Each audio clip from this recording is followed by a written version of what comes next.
They may be handsome, well-dressed and successful, but there's a raging concern that more and more Caribbean men are living on the DL or on the down low. The UNFPA reports that more than 2/3 of men who have sex with men in Guyana are also having sex with women. In Jamaica, that figure stands at more than 1/3.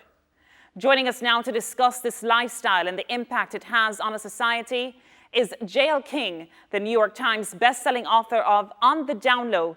He joins us now from Atlanta. J.L., welcome to 18 Degrees North.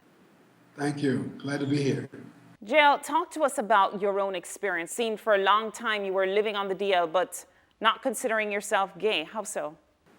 Well, I grew up in a very religious family with both parents, middle class, where homosexuality was always a taboo, not only in my family, but in our community and in the church I grew up in. I can remember being attracted to boys when I was 12 years old or 13 years old, but not having anyone to talk to about these feelings. So as I grew up in my teenage years, of course, I dated women, dated girls, dated in high school, was real popular with girls. I met the love of my life in my senior year in high school, married her, and all at the same time trying to push down my sexual desires for other men. How many years into your marriage did you start actually having sex with men? Oh man, I mean, mentally, I was having sex with men way before I got married, mentally. It took me a long time to really actually step out there and try it. I would say going into the marriage, I wanted to have that experience, and I think it didn't take very long. Down low men are excellent actors. We are excellent actors. We know how to give the right performance. We know the right things to say. We know the right things to do. We know how to manipulate women. And we know how to make sure that they stay clueless. J.L., were you having, when you had sex with these men and your wife, were you using condoms?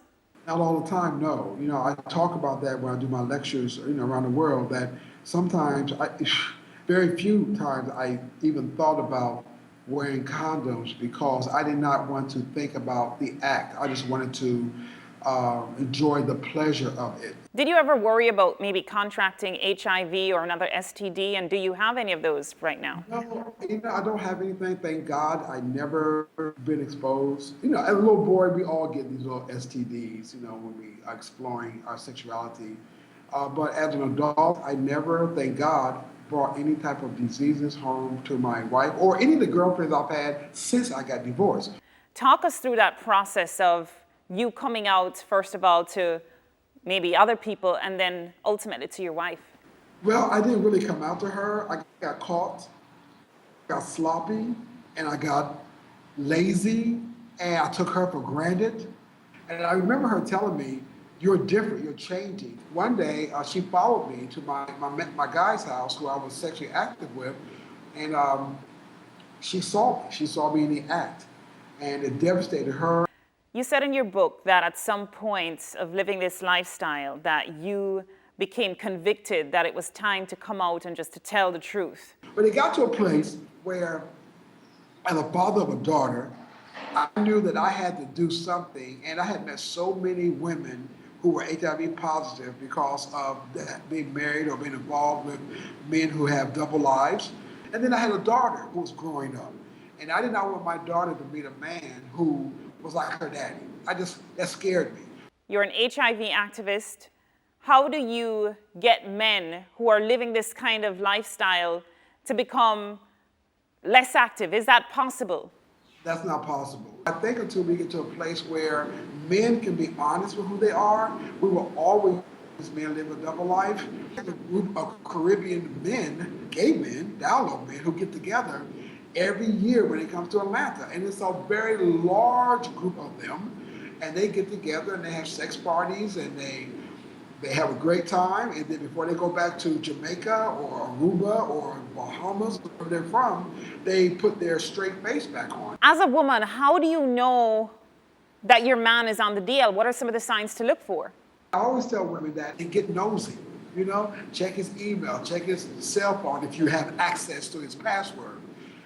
Look underneath the bed, look in the car, because he may have condoms, he may have porno, he may watch gay porno on the internet, he may tell you he's going to the gym, and he may end up going to the park where there's guys who have sex there. JL King, thanks so much for coming in and sharing your insights, albeit a little too eye-opening, but thank you nevertheless. That's JL King, New York Times best-selling author of On the Down Low. And you can hear more of the interview with JL King on our website. That's www.18degreesnorth.tv. And coming up, under threat at home. It's the reality for some Jamaicans forced to seek asylum for being gay. Why are all these gay people leaving Jamaica and seeking asylum? In his latest film, American Micah Fink follows two gay Jamaicans as they build new lives overseas, but long for the day when all homosexuals can safely and without harassment live at home. That's coming up on 18 Degrees North.